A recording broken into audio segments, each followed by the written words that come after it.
Le mode d'action privilégié, moi, dans les années, voilà 2000-2010, c'était vraiment le blocage de l'université. Et en fait, moi, ce qui me frappait dans ce genre de moment, auquel j'ai participé à chaque fois, hein, et je votais toujours pour, et cetera, c'était quand même de voir comment des sympathiques étudiants, gauchistes se transformaient en flics. C'est-à-dire qu'ils se mettaient, avant, ils parlaient extrêmement mal aux étudiants qui voulaient rentrer.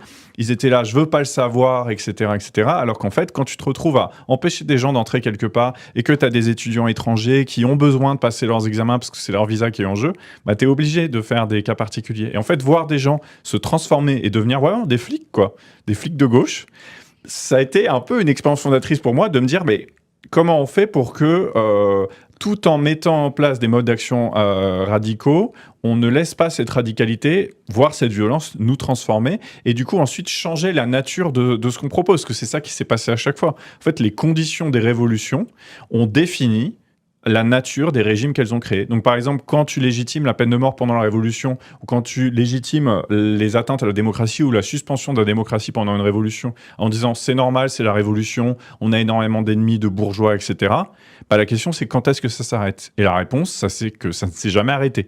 Il n'y a jamais eu de résolution démocratique après des révolutions qui ont suspendu les démocraties.